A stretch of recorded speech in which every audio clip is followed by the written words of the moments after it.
ఈరోజు ప్రధానంగా గ్రామ వార్డు సచివాలయ ఉద్యోగుల ఐక్యవేదిక తరపున గ్రామ వార్డు సచివాలయాలకు సంబంధించినటువంటి రిజిస్టర్డ్ సంఘాలు దాదాపుగా 45 సంఘాలు ఏవైతే రిజిస్టర్డ్ కాబడి ఉన్నాయో వాటన్నిటినీ కలిపి ఉమ్మడి సమస్యల పరిష్కారం కోసం అలాగే దీర్ఘకాలిక ప్రయోజనాలకు సంబంధించి గ్రామ వార్డు సచివాలయ ఉద్యోగుల ఐక్యవేదికగా ఏర్పాటు చేయటం జరిగింది.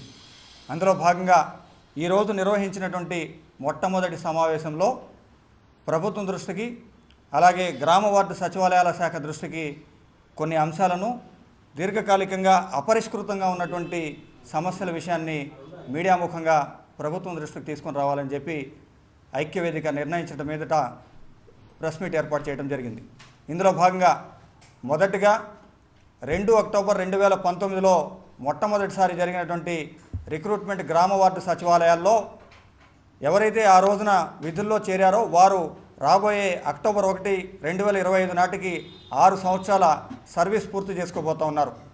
ఈ క్రమంలో విధుల్లో చేరిన మొదటి రోజు నుంచి కూడా నోషనల్ ఇంక్రిమెంట్స్ అనేవి తప్పనిసరిగా ప్రతి ప్రభుత్వ ఉద్యోగి యొక్క హక్కు. అవి వాటిని గతంలో ఉన్నటువంటి ఏవైతే ఉపాధ్యాయులు ఉన్నారో ఆ ఉపాధ్యాయులు కూడా ప్రొబేషన్ కాలం పూర్తయిన తర్వాత నోషనల్ ఇంక్రిమెంట్స్ అనేవి గతంలో ప్రభుత్వాలు మంజూరు చేయడం జరిగింది. ఈ విషయమై మా సర్వీస్ 5 సంవత్సరాల 10 నెలలు దాదాపుగా చేరిన తర్వాత కూడా నోషనల్ ఇంక్రిమెంట్స్ మీద ఇప్పటి వరకు కూడా ప్రభుత్వం నుంచి కానీ గ్రామ వార్డు సచివాలయాల శాఖ తరపు నుంచి కానీ ఎటువంటి చర్యలు తీసుకోలేదనేటువంటి విషయాన్ని మీడియా ముఖంగా ప్రభుత్వం దృష్టికి తీసుకొని వస్తూ ఉన్నాం. అలాగే నోషనల్ ఇంక్రిమెంట్స్కి సంబంధించి ఆటోమేటిక్ అడ్వాన్స్డ్ స్కీమ్ అంటే ఏ ప్రభుత్వ ఉద్యోగి అయినా ఒకే క్యాడర్లో 6 సంవత్సరాలు సర్వీస్ చేస్తారో వారు ప్రమోషన్ పొందకుండా అదే క్యాడర్లో ఉన్నట్లయితే వారికి స్పెషల్ ఇంక్రిమెంట్ అనేది మంజూరు చేయబడుతూ ఉంటుంది. ఆ స్పెషల్ గ్రేడ్ ఇంక్రిమెంట్ ఏదైతే ఉందో స్పెషల్ ఇంక్రిమెంట్ అనేది దాన్ని ఆటోమేటిక్ అడ్వాన్స్డ్ స్కీమ్ అంటారు. ఈ ఆటోమేటిక్ అడ్వాన్స్డ్ స్కీమ్కి సంబంధించి 6 సంవత్సరాలు పూర్తవుతున్న సందర్భంలో నోషనల్ ఇంక్రిమెంట్స్ మీద ప్రకటన రాలేదు. అలాగే దాని మీద చర్యలు కూడా సచివాలయాల శాఖ తీసుకున్నందున తప్పనిసరిగా నోషనల్ ఇంక్రిమెంట్స్ ఇవ్వాలని చెప్పి మీడియా ముఖంగా ప్రభుత్వాన్ని రిక్వెస్ట్ చేస్తూ ఉన్నాం. అలాగే ఒక ఉమ్మడి కార్యాచరణతో దీర్ఘకాలిక ప్రయోజనాలు సాధించుకోవాలని ఎప్పటికైనా సరే ఈ ఐక్యవేదిక అనేది రాబోయే రోజుల్లో 10 ఏళ్ళైనా 20 ఏళ్ళైనా ఈ వ్యవస్థ ఉన్నంత వరకు కూడా కొనసాగుతూ ఉద్యోగుల సమస్యలు పరిష్కరించుకోవడం కోసం ఐక్యమైందని చెప్పి మీడియా ముఖంగా ప్రభుత్వం దృష్టికి సచివాలయాల శాఖ దృష్టికి కూడా తీసుకొని వస్తూ ఉన్నాం. మేము జేఏసీగా ఏర్పాటు అవ్వడానికి ప్రధాన కారణం ఏంటంటే 1,30,000 ఉద్యోగులు ఉన్న ఈ వ్యవస్థని బలోపేతం చేసి మా సమస్యలను ప్రభుత్వం దృష్టి తీసుకెళ్ళడానికి ఉన్న ఉద్దేశంతోనే ఈ జేఏసీ ఏర్పాటు చేసుకోవడం జరిగింది. దాదాపు గ్రామంలోనూ వార్డులోనూ కలిసి 21 శాఖలు ఉద్యోగులు ఉన్నప్పటికీ మా బాధల్ని ప్రభుత్వం దృష్టికి ఎన్నిసార్లు తీసుకెళ్ళినా చాలా వరకు ఇంకా ఆ బాధలుగానే మిగిలిపోయాయి.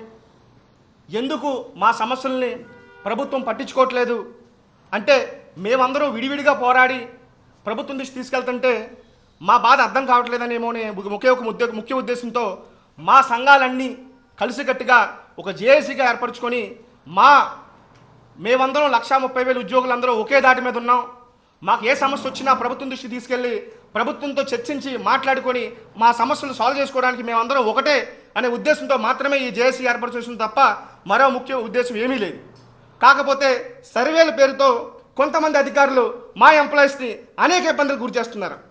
ఇది కూడా ప్రభుత్వం దృష్టి తీసుకెళ్ళి దయచేసి మా బాధను అర్థం చేసుకొని మమ్మల్ని ప్రభుత్వ ఉద్యోగులుగా ఎందుకు ప్రభుత్వ ఉద్యోగులందరికీ ఒకటి ఎందుకు అనే ఇది తెలియజేయాలనుకుంటూ మిగతా విషయాలు మా కన్వీనర్ గారు మాట్లాడదర్శనం కోరుతున్నాం. అనేక సంఘాలు కూడా ప్రభుత్వానికి మేము విన్నవిస్తూ ఉంటే ప్రభుత్వానికి ఒక సమస్య చెప్తా ఉంటే ప్రభుత్వం పరిష్కారంగా ఏం చేసిందంటే ఇంకో సమస్యను మరింత రెట్టింపు చేయడం కోసం సచివాలయ వ్యవస్థని హేతుబద్ధీకరణ పేరుతో సచివాలయ వ్యవస్థని విభజించింది.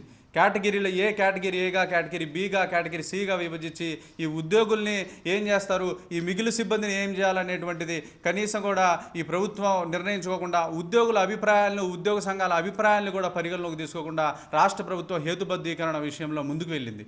ఈ హేతుబద్ధీకరణ వల్ల ముఖ్యంగా టెక్నికల్ ఫంక్షనరీస్కి ఒకరికి 2 సచివాలయాలు 3 సచివాలయాలు పడడం వల్ల టెక్నికల్ ఫంక్షనరీస్ కూడా పని ఒత్తిడికి గురవాల్సిన పరిస్థితి ఉంది. ప్రభుత్వం ఈ విషయంపై నిర్ణయం తీసుకోవాల్సిన అవసరం ఉంది. ఈ మిగులు సిబ్బందిని ఏం చేస్తూ ఉన్నారంటే డిప్యుటేషన్ల పేరుతో 1 సంవత్సరానికి కానీ 2 సంవత్సరాలు కానీ టెంపరీ బేస్ మీద వాళ్ళని వాడుకోవాలనేటువంటిది ఈ రాష్ట్ర ప్రభుత్వం యోచిస్తూ ఉంది. ఈ నిర్ణయాన్ని ఖచ్చితంగా తక్షణమే ఉపసంహరించుకోవాలని కోరుకుంటూ ఏదైతే మిగులు సిబ్బంది ఏదైతే మీరు చెప్తా ఉన్నారో ఒక 25,000 మంది 30,000 మంది సచివాలయ వ్యవస్థలో మిగులు సిబ్బంది ఉన్నారని, ఈ సిబ్బంది అన్నింటినీ కూడా ఏదైతే ఇతర శాఖల్లో పూర్తి స్థాయిలో విలీనం చేసే అంశాన్ని రాష్ట్ర ప్రభుత్వం తప్పకుండా పరిగణలోకి తీసుకోవాలని చెప్పి ఐక్యవేదిక పక్షాన రాష్ట్ర ప్రభుత్వానికి విజ్ఞప్తి చేస్తూ ఉన్నాం. గత 6 సంవత్సరాలుగా నేను AP ward ఎమ్యూనిటీ secretaries association state ప్రెసిడెంట్గా ఉన్నాను. వివిధ ఈ ఫ్లోర్ మీద ఈ ప్లాట్ఫామ్ మీద ఉన్న నాయకులందరూ కూడా వాళ్ళ ఇండివిజువల్ అసోసియేషన్స్కి నాయకులుగా ఉంటూ మాకు తోచిన స్థాయిలో మా సహచరులకు సేవ చేస్తూ ఎఫర్ట్స్ పెడుతూ వచ్చాము. బట్ మేము 19-20 డిఫరెంట్ వింగ్స్కి చెందిన వారమై ఉండడంతో మా కామన్ సమస్యలు ఏవైతే జిఎస్డబ్ల్యూఎస్ డిపార్ట్మెంట్ అండర్లో ఉన్నాయో అవి మేము రిజాల్వ్ చేసుకోలేకపోయాము. అదే మా యొక్క సహచరులు బ్రదర్స్ కూడా చెప్పడం జరిగింది. సో ఈరోజు ఎందుకు సంతోషకరమైన అంశము సంతోషకరమైన సంఘటన సందర్భం ఎందుకంటే ఎన్నో సంవత్సరాలుగా మేము పెడుతున్న ఎఫర్ట్కి we are successful in bringing us all together on a single platform. సమస్యలు ఏంటి అనేది సెకండరీ, బట్ మేమందరం కూర్చొని ఒక ప్లాట్ఫామ్ ఎస్టాబ్లిష్ చేసుకుని ఒక సింగిల్ థాట్లోని ఎస్టాబ్లిష్ అయ్యి మేము ముందుకెళ్ళడానికి చేతులు కలపడం అనేది definitely a positive sign. And common issues ఏమున్నాయో అవన్నీ కూడా మేము రిజాల్వ్ చేసుకుని ఇంకా స్ట్రాంగర్గా పబ్లిక్కి బెటర్ సర్వీస్ ఇచ్చే విధంగా మేము జాబ్ చాట్స్ వాళ్ళు ఏవైతే ఇంప్లిమెంట్ చేయాలో అవి చేస్తూ ఇప్పుడు దాకా మీరు చూస్తున్నది ఓన్లీ ఏదైనా సర్వీస్ కానీ ఇవే చూస్తున్నారండి పబ్లిక్ కూడాను. మేము దేనికైతే నియమింపబడ్డామో ఆ జాబ్ చార్ట్స్ మాలో ప్రతి ఒక్కళ్ళు ఇంప్లిమెంట్ చేస్తూ నిజమైన పబ్లిక్ సర్వీస్ ఇచ్చే విధంగా ఈ ఫోరం తీసుకెళ్తుంది అనే ఆశతో ఐఎమ్ క్లోజింగ్ మై వర్డ్స్ అండి. Once again I express my happiness and gratitude for this forum.